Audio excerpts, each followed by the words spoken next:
একটু আগেই আমরা সংবাদ মাধ্যম থেকে জানতে পারলাম প্রতিটি বুথেই সেন্ট্রাল ফোর্স দেয়া হবে। নির্বাচন কমিশন থেকে ঘোষণা করা হয়েছে 100% বুথেই কেন্দ্রীয় বাহিনী থাকবে।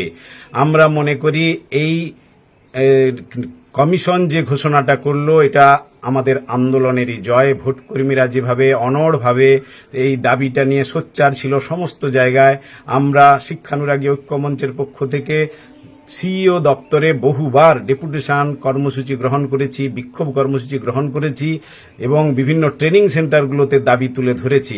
তার পরিপ্রেক্ষিতে শেষ পর্যন্ত এই নির্বাচন কমিশন বাধ্য এই দাবি মেনে নেওয়ার কথা ঘোষণা করেছে। কিন্তু আমরা এই ঘোষণাতে আশ্বস্ত নই। সকল ভোটকর্মীদের পক্ষ থেকে আমি বলতে চাই যে এই রকম প্রতিশ্রুতি আগেও দেওয়া হয়েছিল অনেকগুলো নির্বাচনে, কিন্তু বাস্তবে শেষ পর্যন্ত সেই প্রতিশ্রুতি গ্রহণ শেষ পর্যন্ত পালন করা হয়নি।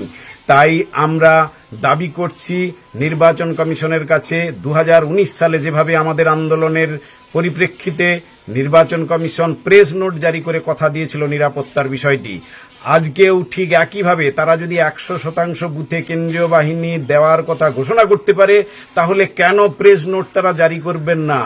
আমরা দাবি করছি অনতিবিলম্বে এই প্রেস নোট জারি করে প্রতিটি ভোটকর্মীকে আশ্বস্ত করা হোক, না হলে কিন্তু আমাদের আন্দোলন জারি থাকবে।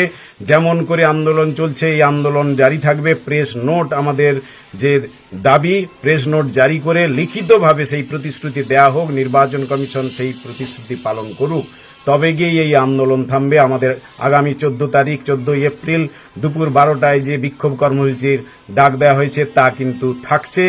আমরা যতক্ষণ না প্রেস নোট পাচ্ছি ততক্ষণ এই আন্দোলন থেকে কোনোভাবেই সরে আসছি না এবং অন্যান্য বিষয় অন্যান্য দাবি তো আমাদের রয়েছেই, সেই বিষয়গুলো আমরা তুলে ধরছি।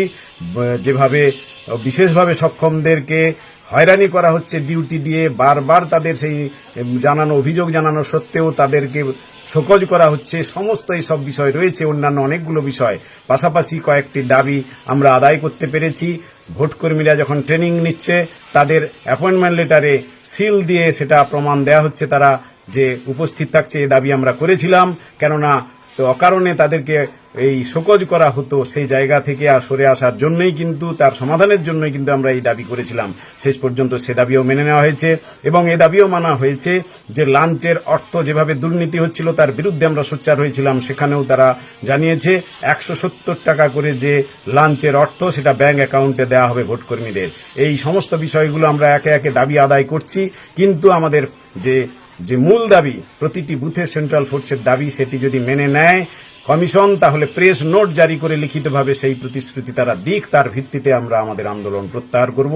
না হলে এই আন্দোলন কিন্তু আমাদের চালিয়ে যেতে হবে। আগামী 14 তারিখের যে বিক্ষোভ কর্মসূচি সিইও দপ্তরে রয়েছে তা জারি থাকবে এবং সেই আন্দোলন আমাদের চলবে। নমস্কার, আমি কিঙ্কর অধিকারী, সাধারণ সম্পাদক শিক্ষানুরাগী ঐক্যমঞ্চ।